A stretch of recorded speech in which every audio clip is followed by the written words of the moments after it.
Market dump ஆகிறதுக்கு என்ன reason? US கவர்மெண்ட்டும் ஜெர்மன் கவர்மெண்ட்டும் ஏன் பிட்காயினை போட்டு விற்காங்க, அவங்கள்ட்ட இறுக்கி விற்காங்க. ஸோ இதை நல்ல ஒரு பையிங் ஆப்பர்ச்சுனிட்டியாக பாருங்கள். இப்போ என்னென்னா, இப்போ கவர்மெண்ட்ஸ் பிட்காயினை செல் பண்ணுற விஷயமெல்லாம் அப்படின்னா அநேகமாக ஹெக்கர்ஸ் ஹெக் பண்ணினதை, அதாவது இல்லீகல் ஆக்டிவிட்டீஸில் பிடிவட்ட பிட்காயின்களை வச்சுருப்பாங்க கவர்மெண்ட். நாளைக்கு கவர்மெண்ட்டுக்கு மணி தேவைப்படக்குள்ள என்ன செய்வாங்கன்னா அதை பிடிச்சி விற்பாங்க. MTGOHன்னு சொல்லி ஒரு MXGOTயோ சம்திங் ஒரு எக்ஸ்சேஞ்ச் உண்டு. கனகாலம் நானெல்லாம் கிரிப்டோ வரது முதல் அது ஹெக்காயினிக்கு. அந்த ஹெக்காயினை கிரிப்டோவாக அப்புறம் யார் ஹெக் பண்ணாங்களோ அவங்கள பிடிச்சி அன்னரம் பிட்காயின் கடும் விலை குறைய இப்போ என்ன செய்ய ஆரம்பிச்சான்னு சொன்னால், அந்த ஹெக்காயினை பிட்காயின் எல்லாம் திரும்ப அது பழைய யூசர்ஸே கொடுக்க ஆரம்பிச்சிருக்காங்க. ஸோ கொடுக்க ஆரம்பித்த நல்ல விஷயம் தான். நாய்க்கு பிட்காயின் டம்ப் ஆகுதுன்னு சொல்லி யோசிச்சிங்கன்னா, அந்த டைமில் பிட்காயின் பார்த்தீங்கன்னு சொன்னால் கடும் சின்ன ரேட்டுக்கு அவனை வாங்கியிருப்பாங்க. சும்மா ஒரு $100 $200 வாங்கினவனுக்கே பெரிய பெரிய நிறைய அளவில் பிட்காயின் கிடச்சிருக்கு. இப்போ அதில் ப்ரைஸ் பார்த்தீங்கன்னு சொன்னால் 10x 20x அவனுக்கு 100xல கூட ப்ராஃபிட்டில் இருக்குமே. அப்போ அவனை வச்சிருப்பாடுன்னா அவனில் இப்போ விற்றுருப்பானலாம். ஆனால் இப்போ கவர்மெண்ட் பாதுகாப்பு அவனுக்கு ஹோல்ட் பண்ணிவிட்டு இப்போ நாங்கள் கொடுத்த உடனே இதை வேர்ட் தெரியாதவனை என்ன வாங்கலாம், அப்படி இல்லாட்டி இவ்வளோ அவனுக்கு காசு பெருச்சின்னு இருக்கும். என்னென்ன அப்போ அவனுக்கு லாபத்தில் இருக்குது தானே, அவனுக்கு வாங்கினதை விட லாபத்தில் இருக்குது. ஸோ என்ன வாங்கினது பிடிச்சி விற்க ஆரம்பிப்பாங்க. ஸோ இன்னும் அதை கொடுக்க ஆரம்பிக்கலைன்னு நினைக்கிறேன். ஆனால் அப்படி கொடுத்தா விற்க ஆரம்பிச்சிருவானுன்னு சொல்லி ஒரு பெனிக்கொண்டு மார்க்கெட்டில் கிரியேட் ஆகிறதால விற்காங்க. இது எல்லாமே பார்த்தீங்கன்னு சொன்னால் ஒரு வேல்ஸிட ஒரு நடவடிக்கை தான். இப்போ பார்த்தீங்கன்னா இது வரப்போகுது, எத்தூரியம் ETF அப்ரூவ் ஆகி அதோட ட்ரேடிங் ஸ்டார்ட் ஆக போகுது. இந்த வீக்குள்ளே ஸ்டார்ட் ஆகும்.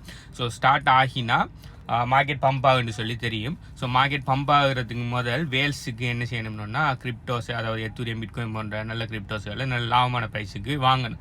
ஸோ லாபமான ப்ரைஸுக்கு வாங்கணும்னு சொன்னால் ரீட்டைல் ட்ரேடர்ஸை செல் பண்ண வைக்கணும். ரீட்டைல் ட்ரேடர்ஸை செல் பண்ணுறதுக்கு இப்படியான நெகட்டிவ் நியூஸ், இப்போ கவர்மெண்டோட வேல்ஸ் தான். ஓகே, ஸோ இப்படியான நாங்கள் விற்க போகிறோம், அடுத்தது அந்த ஹெக்கில் வந்த பிட்காயினை விற்க போகிறோம், அடுத்தது அப்படி இப்படின்னு சொல்லி நெகட்டிவ் நியூஸை போட்டு மார்க்கெட்டை ஷேக் பண்ணி லிக்விடிட்டி எடுப்பானல். சரி, நீங்கள் என்ன செய்வீங்க, பயத்தில் ஐயோ குறைய போகுதுன்னு சொல்லி சும்மா நட்டத்தில் உங்களை மாதிரி ரீட்டைல் ட்ரேடர்ஸ்லாம் விற்க ஆரம்பிப்பீங்க. நீங்கள் விற்க கீழே என்ன செய்வாங்க, வேல்ஸ் அக்யூமுலேட் பண்ணுவாங்க. அக்யூமுலேட் பண்ணி முடிஞ்சதுக்கு பிறகு பாசிட்டிவ் நியூஸை போடுவாங்க. பாசிட்டிவ் நியூஸை போட்டால் மார்க்கெட் பம்ப் ஆகும்.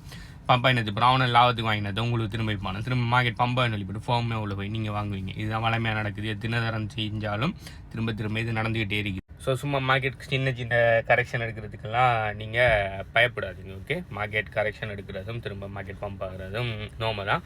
மார்க்கெட் கீழே வந்தால் நல்ல ரேட்டுக்கு வாங்குங்க, மார்க்கெட் மேலே போனால் வில்லுங்க. அப்படி உங்களுக்கு கஸ்டமர் இருக்கணும்னா பொட்டை கனெக்ட் பண்ணிவிட்டா பொட்டை என்ன செய்ய, மார்க்கெட் கீழே வந்தால் வாங்க, மேலே போனால் விற்கும். அவ்வளோதான், சிம்பிள் கான்செப்ட். கீழே வருது ஏன் விற்க, அவன் விற்கான்னு அவன்கிட்ட பிட்காயின் இருக்கு, அவன் விற்க, அவன் எனக்கு விற்கான்னு சொல்லி நம்ம ஜட்ஜ் பண்ண தேவையில்ல. நம்மளுக்கு லாபத்தில் வாங்குறது கிடைக்குதா? இப்போ மார்க்கெட் ப்ளீட் ஆகுது, மார்க்கெட் ரெட்டில் இருக்கணும்னா வாங்குறதுக்குரிய ஆப்பர்ச்சுனிட்டி, அப்போ போய் வாங்குங்க. அதை விட்டுபடி ஏன் பயப்படுறீங்க? பிட்காயினுங்கிறது தான் எக்ஸிட் பிளான். சரி, பிட்காயின் எக்ஸிட் பிளானில் பிட்காயினுங்கிறது தான் எக்ஸிட் பிளான். ஓகே, உங்கள்கிட்ட இருக்கிற சொத்து எல்லாமே பிட்காயினில் இருக்கும்னு சொன்னால் இன்னொரு 5-10 வருஷத்தில் நீங்கள் guaranteed million. Is not financial advice, என்னை பொறுத்த வரைக்கும் என் ஒப்பீனியன். ஓகே, ஸோ எவ்வளோக்கு லாபத்தில் அக்யூமுலேட் பண்ணணுமோ அக்யூமுலேட் பண்ணுங்க. நீங்கள் 62,000 வாங்குறத விட இப்போ 58,000 வந்தது அப்புறம் வாங்குறது லாபம் தானே. உங்களுக்கு 62,000 வாங்குறத விட 58,000 சேம் அமௌண்ட் வாங்கணும். உங்களுக்கு கூடுதலான பிட்காயின் கிடைச்சா மேலே போய் விற்கக்குள்ள கூடுதலான ப்ராஃபிட் கிடைக்கும். ஸோ மார்க்கெட் கீழே வந்தால் மூக்கால் இல்லாமல் போய் வாங்குங்க. இதை பற்றி மத்தாக்கள் நினைங்க. இந்த இது கரெக்ஷனை பாவிச்சு எத்தனை பேர் கிரிப்டோ வாங்கினீங்க, எத்தனை பேர் இது என்ன பயத்தில் இதுக்கு வேல்ஸுக்கு செல் பண்ணினீங்கன்னு சொல்லி கீழே கமெண்ட் பண்ணுங்கள். பாய்.